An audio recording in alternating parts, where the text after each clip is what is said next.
Bonjour à tous et bienvenue dans cette nouvelle vidéo de BI-Way. Si vous nous trouvez pour la première fois, cliquez sur le bouton d'abonnement pour rester au courant des nouvelles vidéos de BI-Way. Dans cette nouvelle vidéo, on va voir comment créer un rapport Power BI de A à Z et on va voir comment utiliser les fonctionnalités de Power BI les plus intéressantes. Les grandes lignes qu'on va voir ensemble sont connecter et importer les données, mettre en forme les données dans Power Query, vérifier que le modèle de données est pertinent et convaincant, utiliser le modèle de données pour créer des visualisations.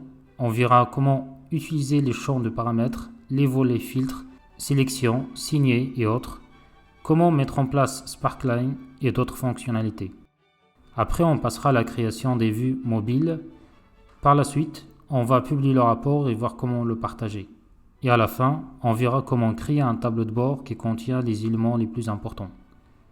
C'est parti pour cette nouvelle vidéo. La première étape, lors de la création d'un rapport Power BI, est d'ajouter ou importer les données. Sur l'onglet Accueil de Power BI Desktop, sélectionnez Obtenir des données texte pour vous connecter à une source de données texte ou CSV. On va choisir d'abord le fichier des boutiques.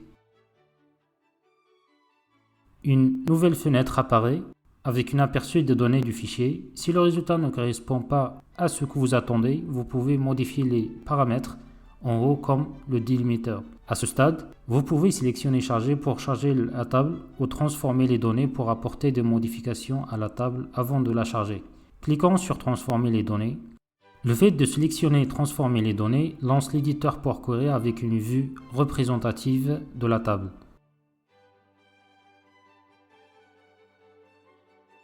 De la même manière, on va importer les autres fichiers.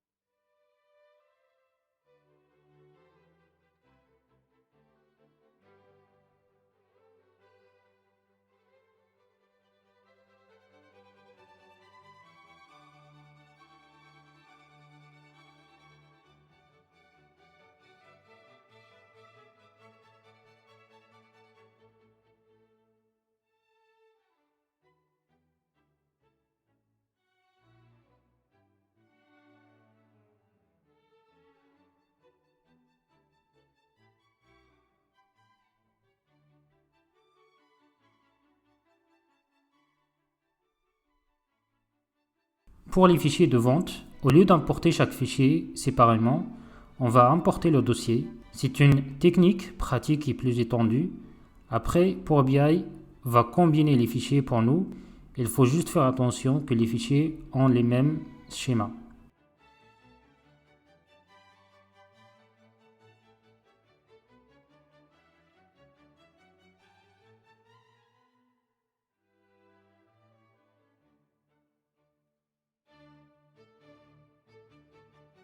On insère le chemin de dossier, cliquez sur OK. Une nouvelle fenêtre s'affiche avec la liste des fichiers dans le dossier et on clique sur Combiner et transformer les fichiers.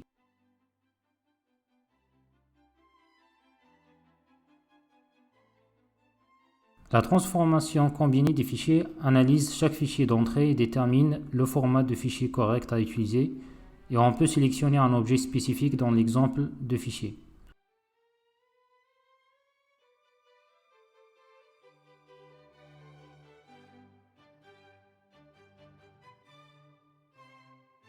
Avec le comportement de combiner des fichiers, il est facile de combiner tous les fichiers d'un dossier donné s'ils ont le même type et la même structure de fichier. La transformation combinée des fichiers crée un exemple de requête qui effectue toutes les étapes d'extraction requises dans un seul fichier, crée une requête de fonction qui ajuste l'entrée du fichier binaire pour l'exemple de requête, applique la requête de fonction à la requête d'origine avec des fichiers binaires d'entrée, comme la requête dossier.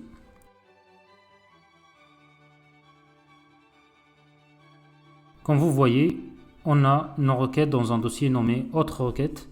Une bonne pratique est d'organiser la requête dans différents dossiers, surtout si vous avez plusieurs requêtes. Il suffit de cliquer droit puis sélectionner un nouveau groupe, par exemple un groupe dimension où on va mettre la requête de dimension.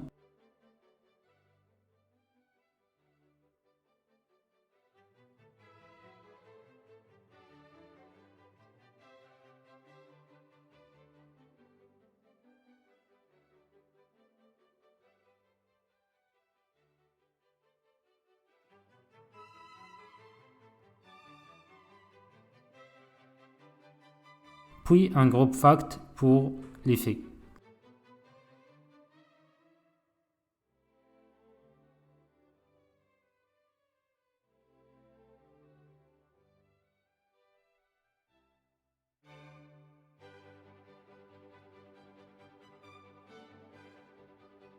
Un autre point important, c'est que comme on travaille avec des fichiers, les requêtes se basent sur un path ou un chemin. Si on regarde la source par exemple des boutiques, on va trouver le chemin en dur. Donc si les fichiers sont déplacés vers un autre dossier, l'actualisation du rapport ne fonctionnera pas. D'où l'utilité d'utiliser un paramètre pour le chemin. Donc on va créer un paramètre du type texte qui contient la valeur actuelle du chemin. Et après, si les fichiers changent de dossier, il suffit de changer le paramètre.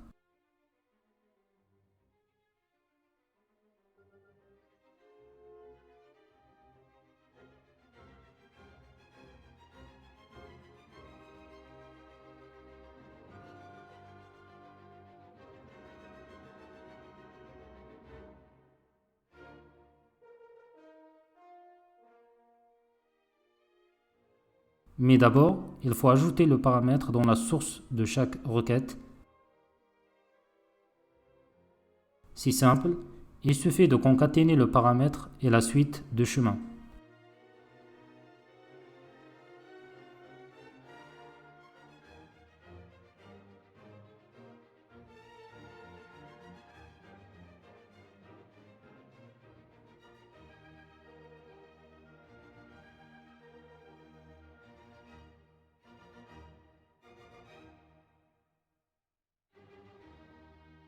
On va faire la même chose pour toutes les requêtes.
Avant d'appliquer les transformations et commencer à créer des visuels, il faut vérifier les colonnes et voir s'ils ont le bon type de données et voir la qualité des données.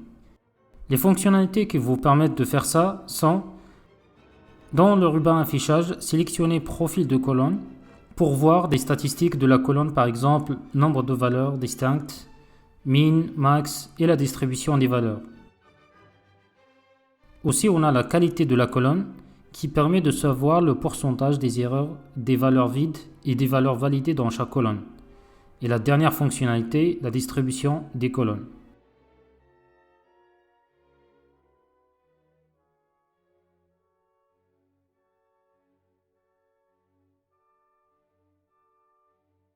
Ce qu'on va faire maintenant, c'est de créer une requête où on va afficher la date qui va servir comme date de refresh du rapport. On va créer une requête vide et dans la barre de formule, on va utiliser la fonction datetime.localNow pour retourner la date actuelle.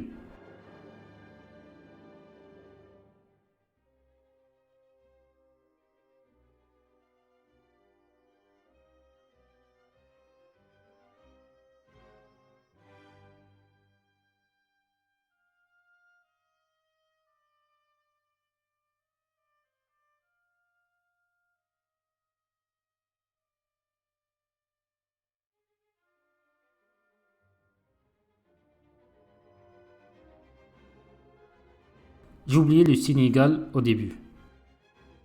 Donc là, on a la date actuelle et à chaque fois que le jeu de données est actualisé, la date sera à jour aussi.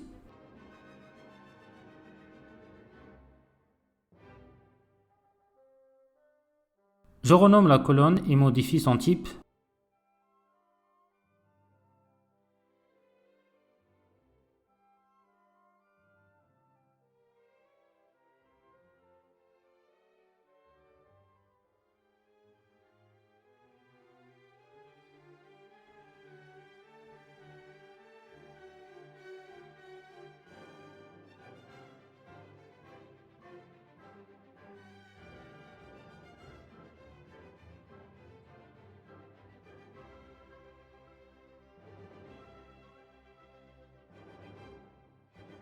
Vous pouvez également appliquer d'autres transformations à vos requêtes en utilisant le même menu en haut. Par exemple, créer des nouvelles colonnes personnalisées ou des colonnes conditionnelles selon votre besoin. Pour nos données, nous en sommes satisfaits, nous n'avons donc pas besoin de faire de transformation.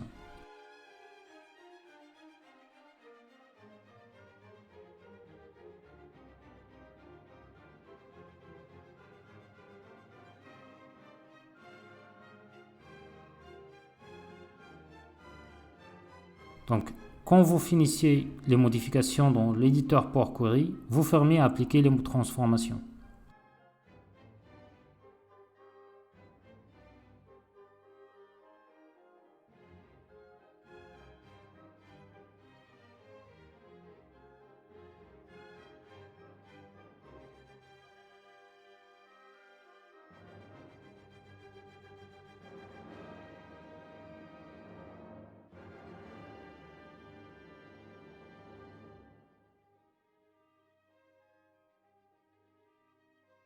Voilà, donc on a toutes les tables chargées, mais il nous manque la dimension date qui est très importante. Dans cet exemple, on va la créer avec les formules DAX. Dans modélisation, sélectionnez une nouvelle table qu'on va nommer date.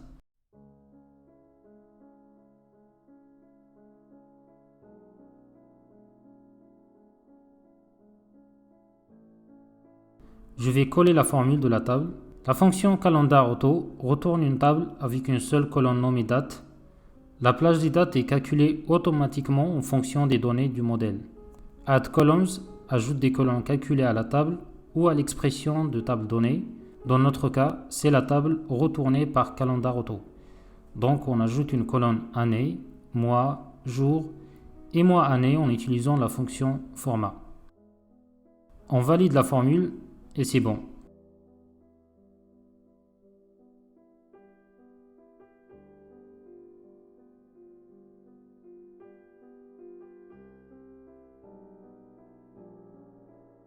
L'étape suivante, après le chargement des données et la modélisation. Il faut vérifier la relation entre les tables s'ils sont bons et s'ils existent déjà, sinon il n'y aura pas d'interaction entre les tables. Si on va dans la vue modèle, on remarque que Power BI a déjà détecté et créé des relations automatiquement, mais la table date qu'on a ajoutée n'est pas encore liée à la table 16. On va réorganiser les tables pour bien visualiser le modèle. Essayez quand c'est possible de faire un modèle en étoile.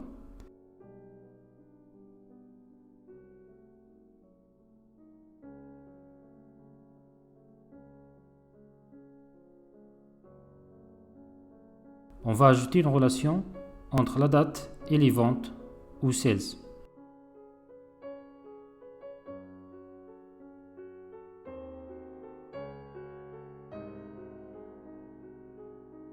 Vous pouvez cliquer sur Gérer les relations pour voir toute la liste des relations et vous pouvez les modifier, supprimer ou ajouter une nouvelle à partir de cette fenêtre.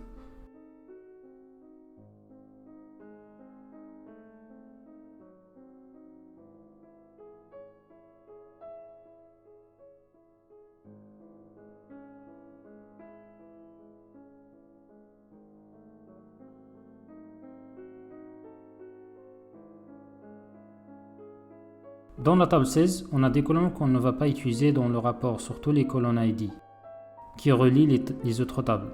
Donc, une bonne pratique est de les masquer.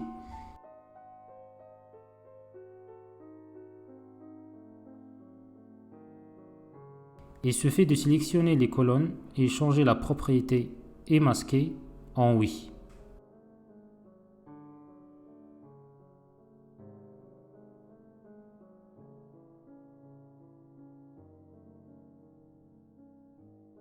On va faire la même chose pour les autres tables.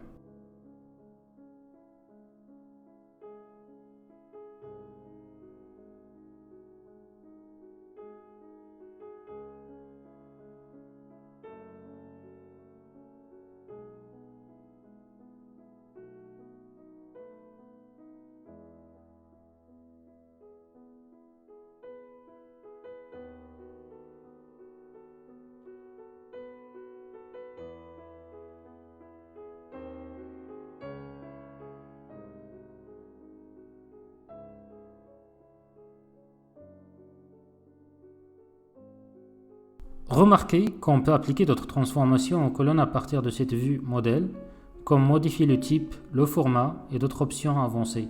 Mais le mieux, c'est de faire toutes les transformations dans Power Query.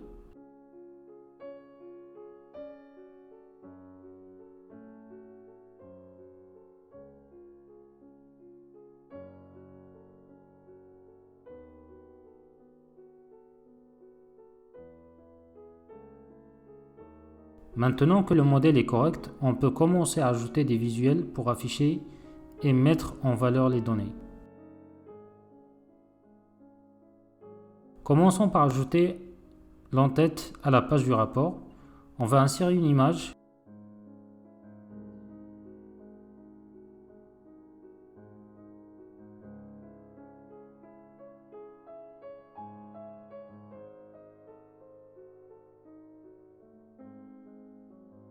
Puis on ajoute une forme, un rectangle. Dans le panneau format de la forme, on peut modifier plusieurs options concernant le rectangle, mais ce qui nous intéresse, c'est juste de changer la couleur.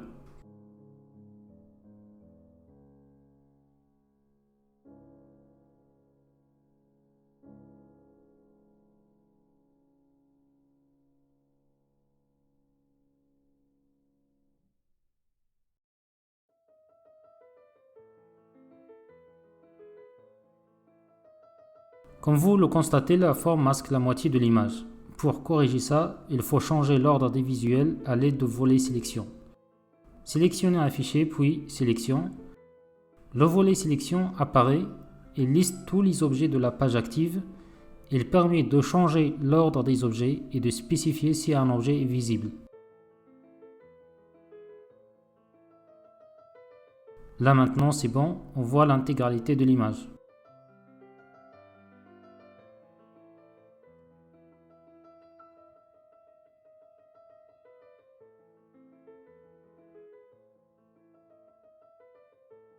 On va ajouter un titre et on va le formater.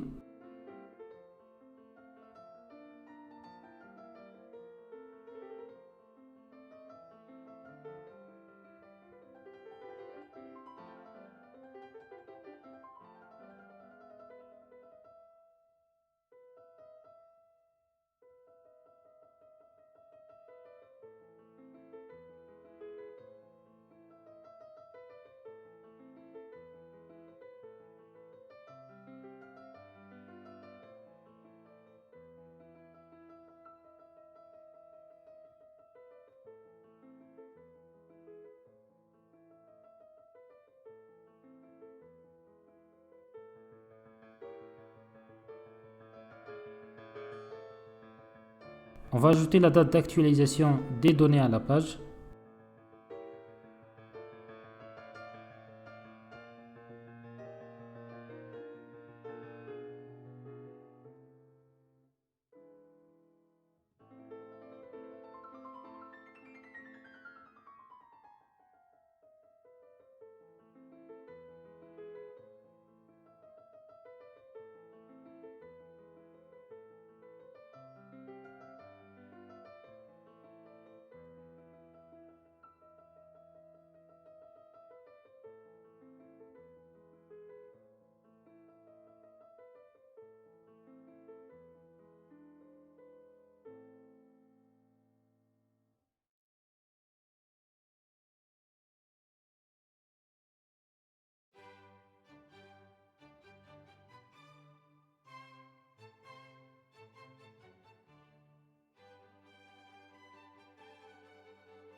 Je pense que c'est le moment pour sauvegarder ce qu'on a fait jusqu'à maintenant, n'est-ce pas?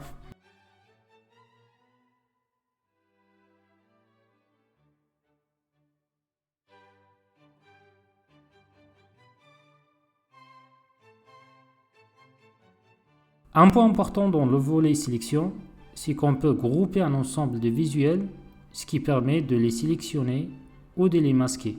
Sélectionnez les visuels, cliquez droit puis grouper.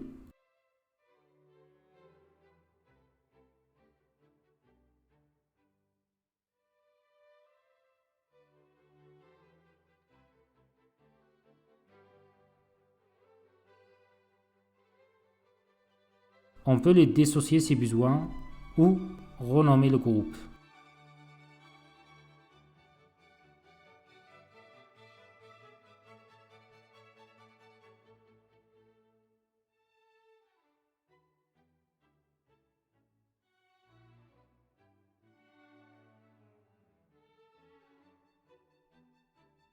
La prochaine étape pour créer notre rapport, c'est d'ajouter des mesures d'axe qu'on va afficher dans la page. On va créer quelques mesures simples. La première, c'est la somme des montants des ventes.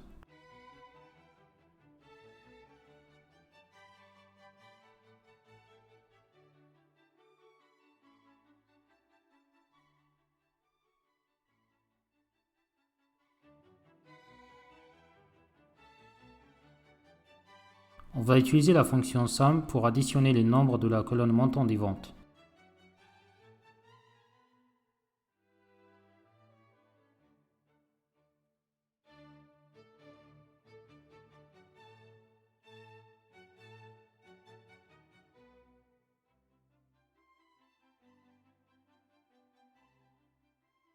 La deuxième mesure, on va calculer le montant des ventes de la même période que l'année précédente.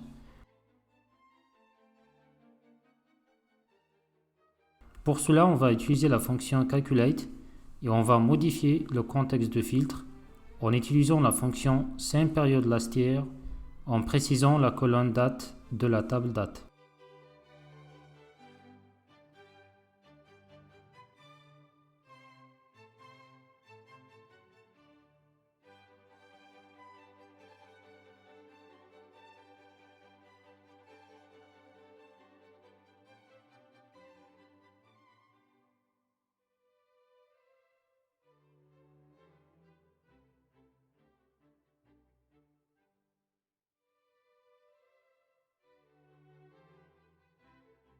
On va ajouter une autre mesure pour la quantité des ventes.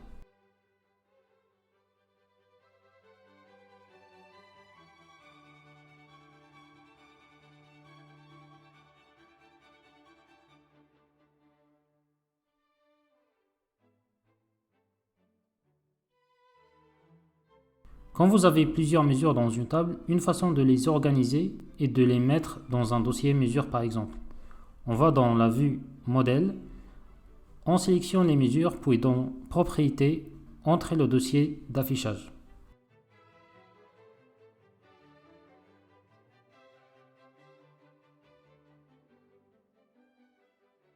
Comme vous voyez, les mesures sont dans le dossier mesures.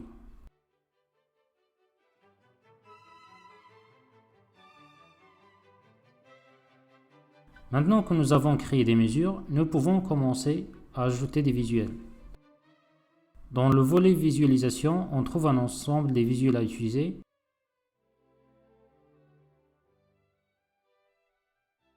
Créons un visuel où on affiche le montant et la quantité des ventes par catégorie de produits.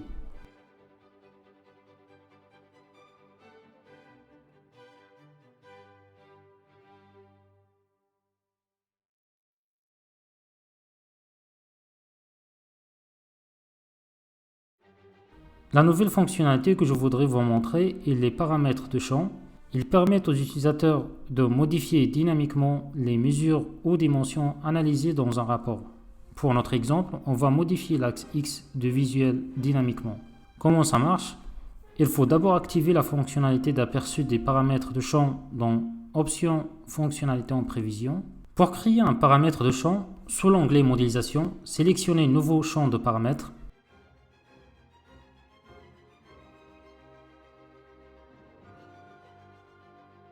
Indiquez un nom pour le paramètre et sélectionnez les champs que vous souhaitez utiliser.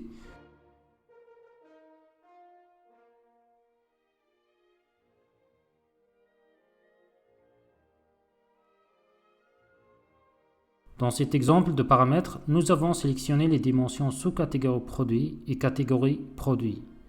Vous pouvez faire glisser pour modifier l'ordre des champs. Vous pouvez également combiner et correspondre à différentes mesures et dimensions au sein du même paramètre. Notez que si vous devez modifier un paramètre de champ existant, vous modifiez directement le DAX.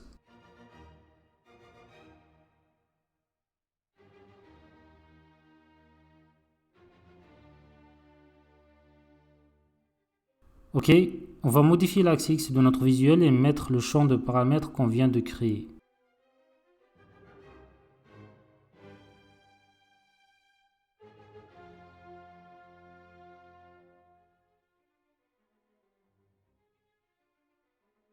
Voilà, comme vous voyez, l'axe X change en fonction de la sélection de segments. Cette fonctionnalité peut aider à explorer et personnaliser l'analyse du rapport en sélectionnant les différentes mesures ou dimensions qui intéressent chaque utilisateur.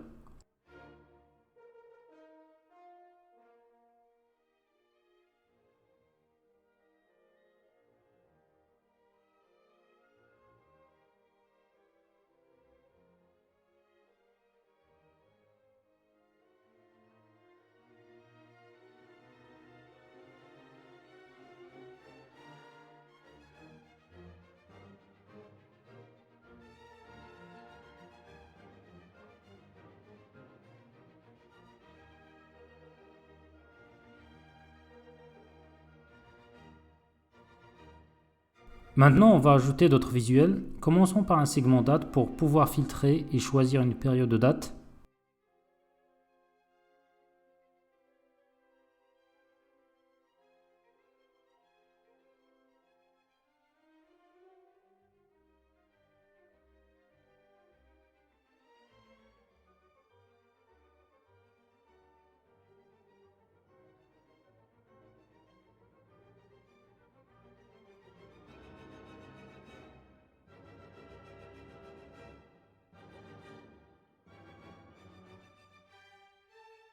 Pour filtrer les données dans Power BI, on peut aussi utiliser le volet filtre.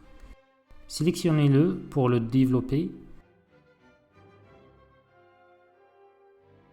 Vous avez la possibilité d'ajouter un filtre à une page entière, à un rapport entier ou à un visuel. Dans le volet champ, sélectionnez le champ que vous voulez ajouter en tant que nouveau filtre, puis faites-le glisser vers l'une des trois zones.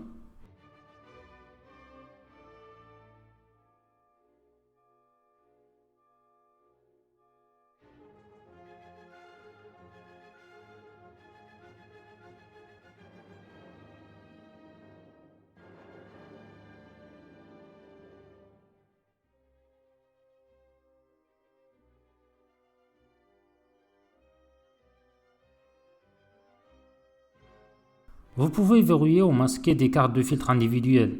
Si vous les masquez, les utilisateurs ne peuvent pas l'afficher. Si vous verrouillez les filtres, les utilisateurs peuvent l'afficher mais pas le modifier.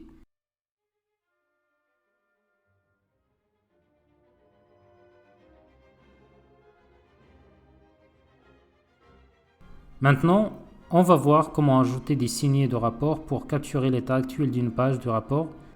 Comme exemple, on va pouvoir choisir entre deux types de visuels dynamiquement. D'abord, on va ajouter les deux visuels, une table et une carte.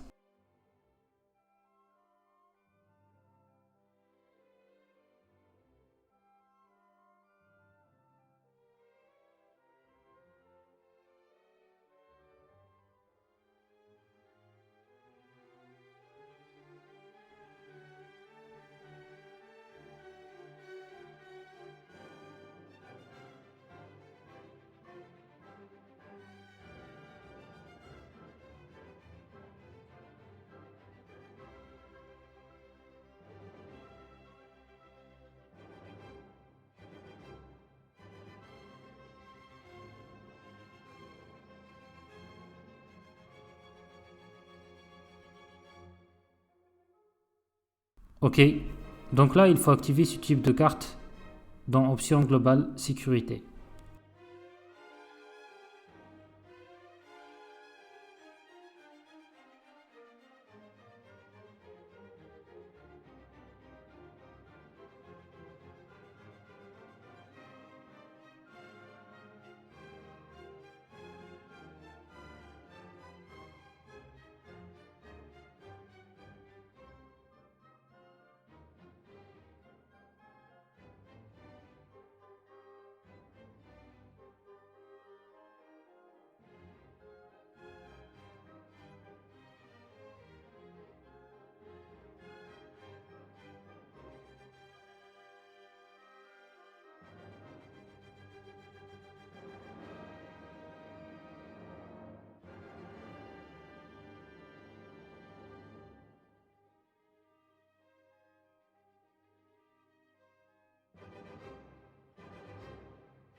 On va configurer la page du rapport telle qu'on souhaite qu'elle apparaisse dans le signé.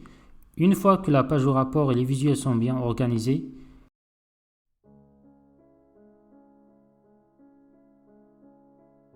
sous l'onglet Afficher, sélectionnez Signer, sélectionnez Ajouter dans le volet Signé pour ajouter un signé. On double-clique pour le renommer.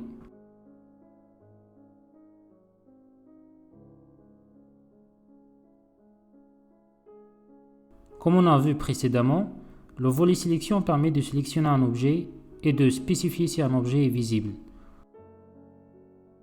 Pour le premier signé, on va masquer le visuel table et on va mettre à jour le signé. L'état de visibilité de chaque objet est également enregistré en fonction de son paramètre dans le volet sélection. De la même manière, on va créer un deuxième signé où on va masquer la carte.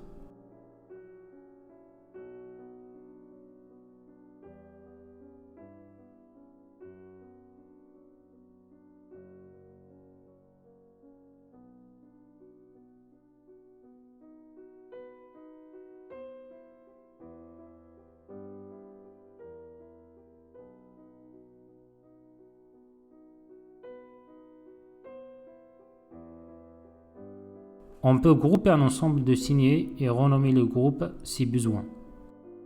Pour utiliser et sélectionner les signés, on va utiliser Navigateur des signés. Sous l'onglet Insérer, sélectionnez Bouton, puis Navigateur de signés. Pour BI, créer automatiquement un navigateur de signés. Ces navigateurs sont conçus pour épargner des heures de travail quand vous créez et gérez vos expériences de navigation dans les signés.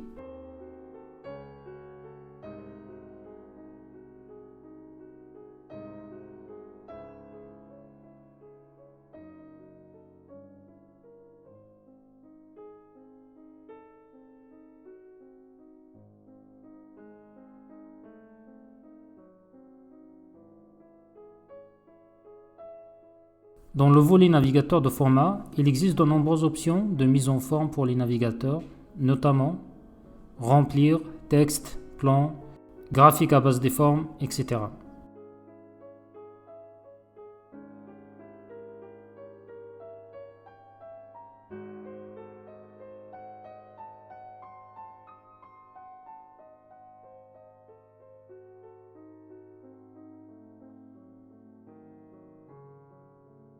On va ajouter d'autres visuels, des cartes et segments.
L'option reproduire la mise en forme est toujours pratique pour gagner du temps.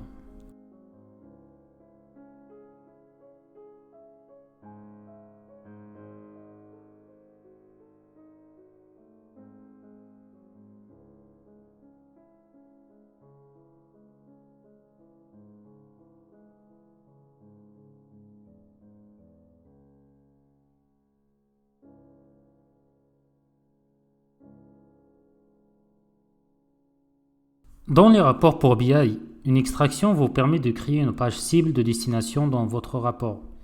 Quand on clique avec le bouton droit sur un point de données du rapport source, il extrait la page cible pour obtenir des détails filtrés par rapport à ce contexte. Donc on va configurer l'extraction et voir comment ça marche.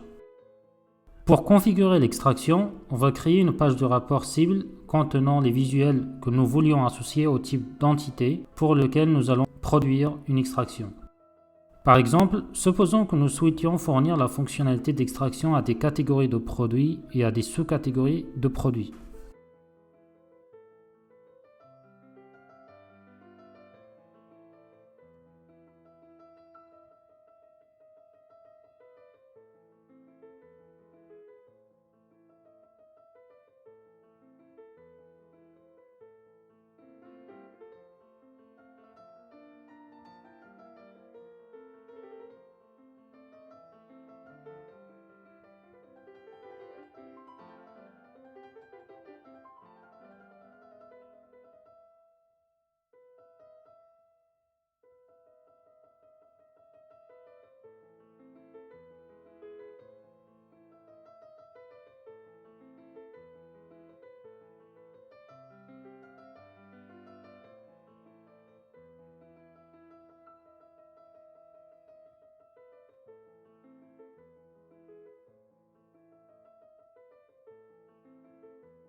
Dans cette page cible d'extraction, dans la sélection champ du volet visualisation, on va glisser les champs pour lesquels nous souhaitions activer une extraction dans le puits filtre d'extraction.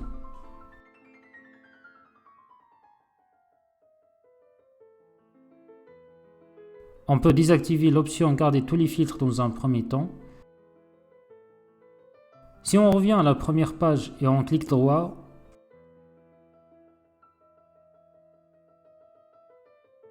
on voit bien un menu contextuel qui prend en charge l'extraction vers la page cible. Quand on effectue l'extraction, la page cible est filtrée pour afficher les informations relatives aux points de données sur lesquels on a cliqué avec le bouton droit. Power BI crée automatiquement un visuel de bouton précédent. Ce bouton dans la page cible est utilisé pour revenir à la page du rapport source d'origine. Par exemple, la sous-catégorie laptop, on voit bien que la page cible est filtrée sur laptop.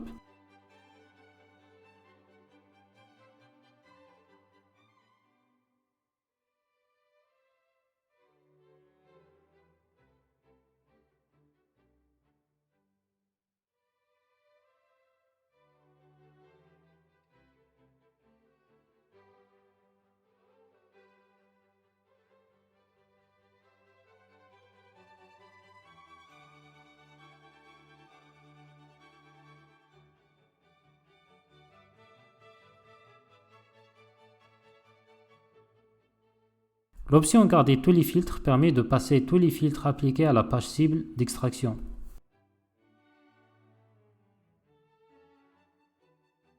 On va modifier la sélection date et garder que 2021.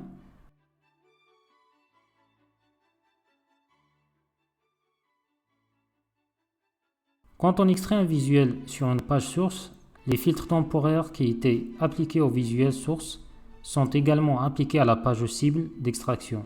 Dans la section extraction de volet visualisation, ces filtres temporaires apparaissent en italique. Un bon moyen d'ajouter du sens à une table ou une matrice est d'ajouter des graphiques Sparkline. Les graphiques Sparkline sont des graphiques de petite taille affichés dans des cellules d'un tableau ou d'une matrice et qui facilitent la visualisation et la comparaison rapide de tendances. Comment ça marche? D'abord, je vais ajouter une nouvelle fois la mesure montant des ventes. Après, on sélectionne la flèche déroulante puis on sélectionne Ajouter un graphique Sparkline. Dans la boîte de dialogue, on configure les détails du graphique Sparkline. Sélectionnez Créer, le graphique Sparkline est ajouté automatiquement à la table en tant que nouvelle colonne.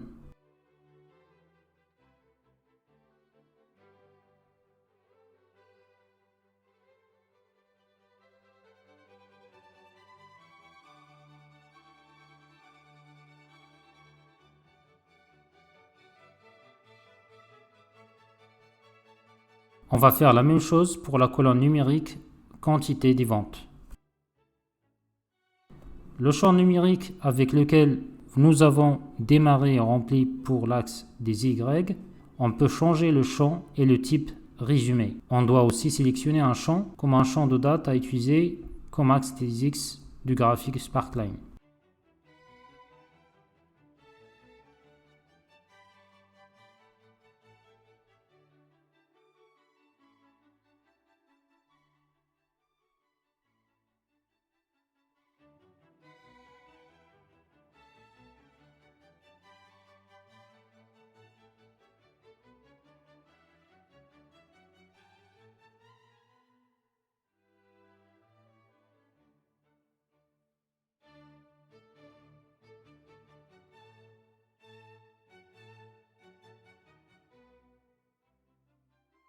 Dans certains cas, vous pouvez être amené à utiliser un segment sur une page spécifique du rapport. Dans d'autres, vous souhaiterez peut-être appliquer le segment à plusieurs pages. Avec la fonctionnalité Synchroniser les segments, une sélection de segments dans une page affecte les visualisations dans toutes les pages sélectionnées.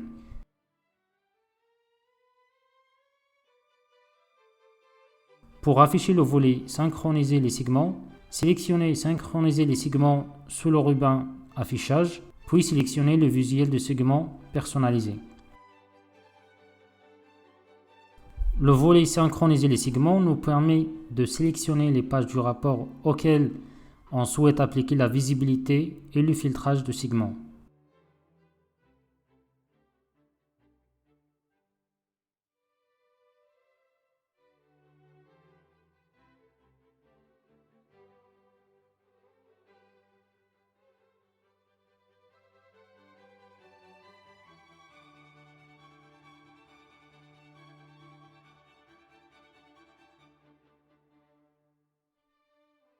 Ajoutons du texte pour la date d'actualisation des données en utilisant Zone de texte.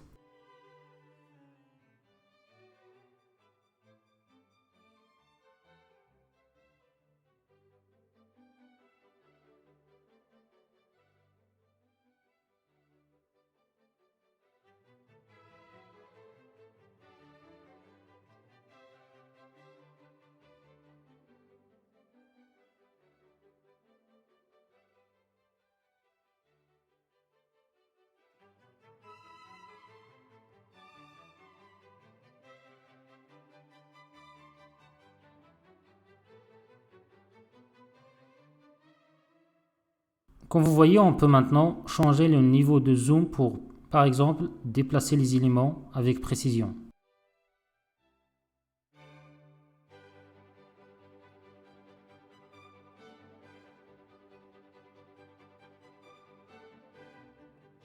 Dans Power BI Desktop, vous pouvez voir les performances de chacun de vos éléments du rapport, tels que les visuels et les formules d'axe. Avec l'analyseur de performance, vous pouvez voir et enregistrer des journaux qui mesurent les performances de chacun de vos éléments de rapport lorsque ceux-ci sont utilisés.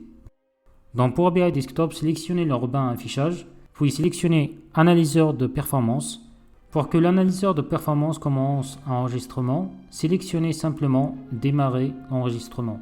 On peut actualiser les visuels un par un. Il suffit de sélectionner Analyser ce visuel en haut à droite de chaque visuel afin d'actualiser ce visuel et de capturer ces informations de performance. Les informations de journal incluent le temps passé à effectuer. On retrouve les requêtes d'axe, affichage du visuel autre.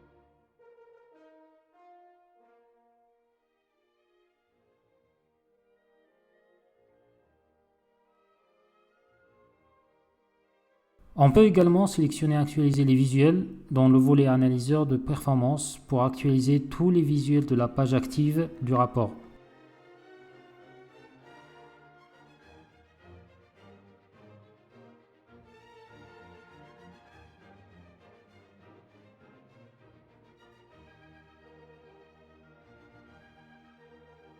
On peut copier la requête et voir le détail du DAX utilisé.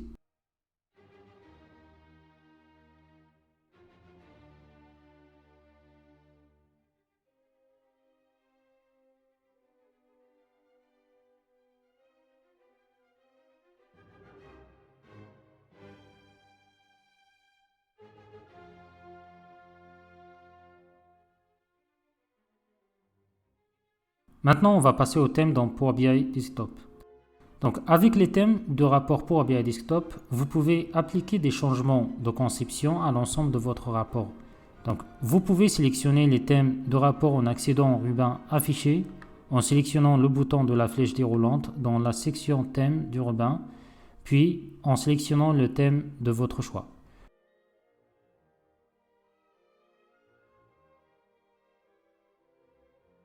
Quand vous appliquez un thème de rapport, tous les visuels du rapport utilisent les couleurs et la mise en forme du thème sélectionné comme paramètre par défaut.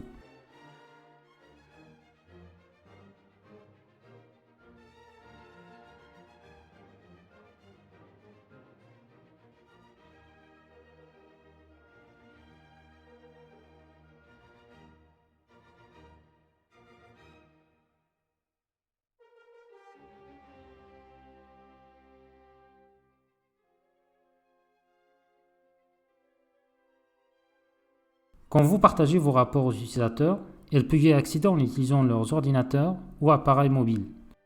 Afin de créer des vues de pages de rapport optimisées pour l'affichage sur les appareils mobiles, on va utiliser la vue de disposition mobile. Sélectionnez le ruban affichage et choisissez disposition pour mobile.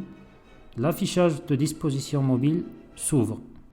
Le volet visuel de page répertorie tous les visuels qui se trouvent sur la page du rapport d'origine. Donc que ce soit des visuels masqués ou non.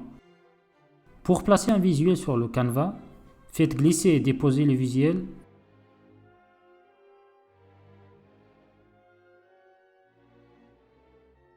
Le volet sélection permet de modifier l'ordre de couche des visuels sur le canvas.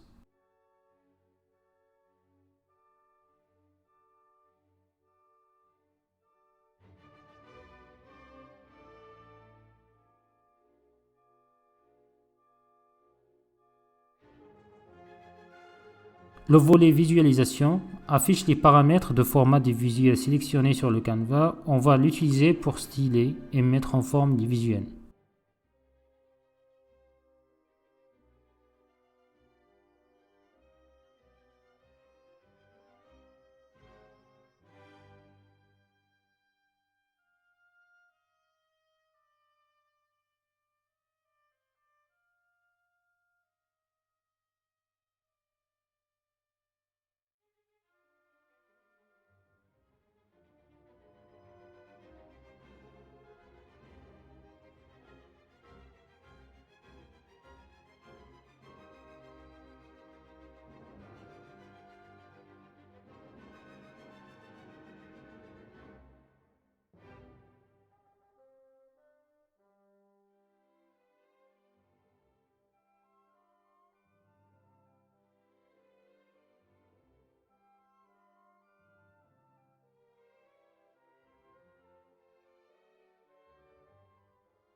Maintenant qu'on a fini d'optimiser l'affichage pour les appareils mobiles, on va revenir à la disposition desktop. Pour information, de nombreux autres visuels Power BI sont disponibles à partir de Microsoft App Store. Dans le volet visualisation, sélectionnez les points de suspension, puis sélectionnez Obtenir plus de visuels.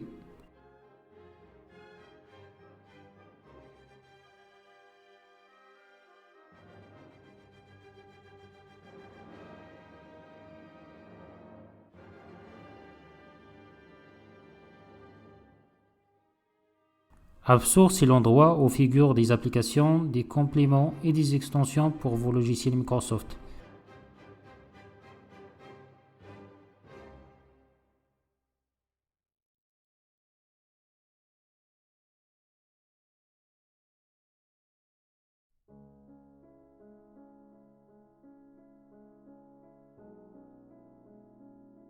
Les visuels Power BI certifiés sont des visuels dans App Store qui sont conformes à certaines exigences de code spécifiées, celles-ci ayant été testées et approuvées par l'équipe Microsoft Power BI.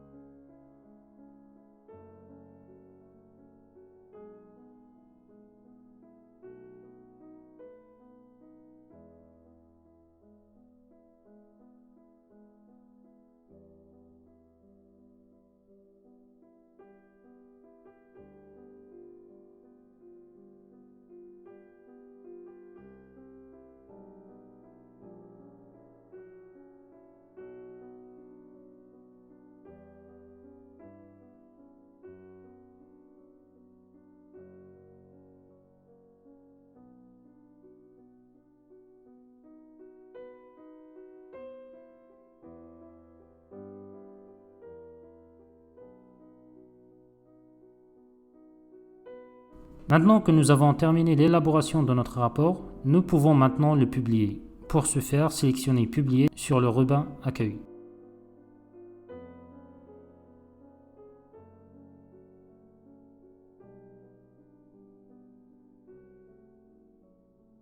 Il faut se connecter à Power BI si ce n'est pas déjà fait et sélectionner la destination. Moi, j'ai un seul espace de travail disponible, c'est mon espace de travail.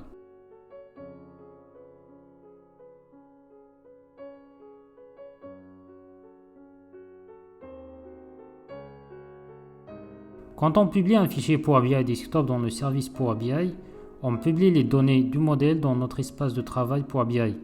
Un nouveau jeu de données du même nom et tous les rapports seront visibles dans le navigateur de votre espace de travail. Voyons ça dans Power BI. Dans My Workspace, on voit bien le rapport avec le jeu de données associé. Ouvrons-le pour vérifier si tout fonctionne bien.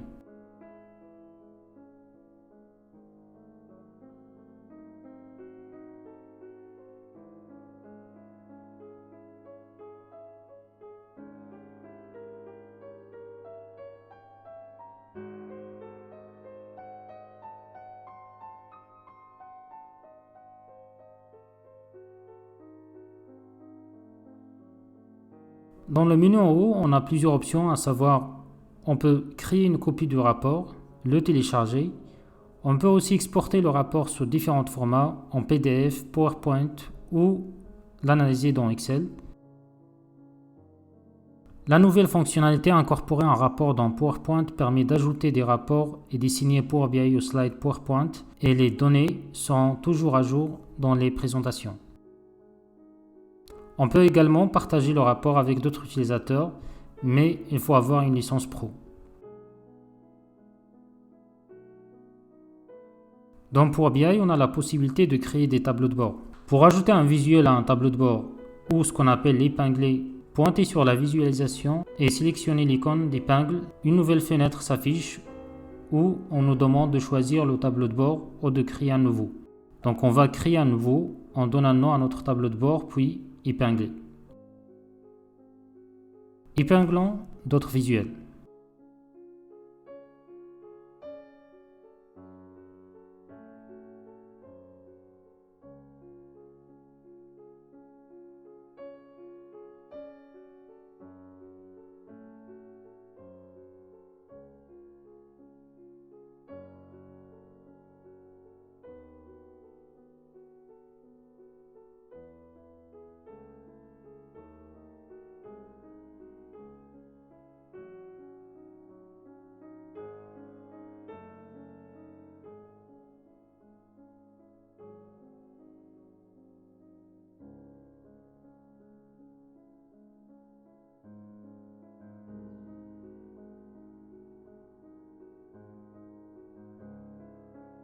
Si on revient au contenu de mon espace de travail, on peut accéder au tableau de bord pour voir le nouveau tableau de bord avec les graphiques que nous avons épinglés sous forme de vignettes.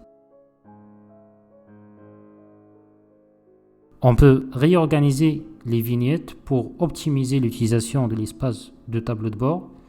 On peut également ajouter une vignette au tableau de bord de type image, zone du texte, vidéo ou des données de streaming ou de code web. Sélectionnez la flèche à côté de modifier dans le menu supérieur, puis sélectionnez ajouter une vignette. Sélectionnez le type de vignette à ajouter et puis renseignez les informations demandées.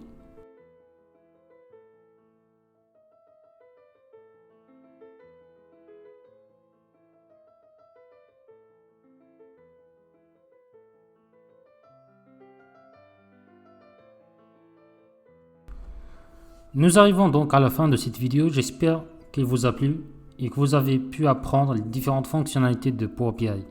Si vous avez des questions, posez-les dans les commentaires ci-dessous et n'oubliez pas de vous abonner pour rester au courant des nouvelles vidéos de BI Way. À la prochaine vidéo.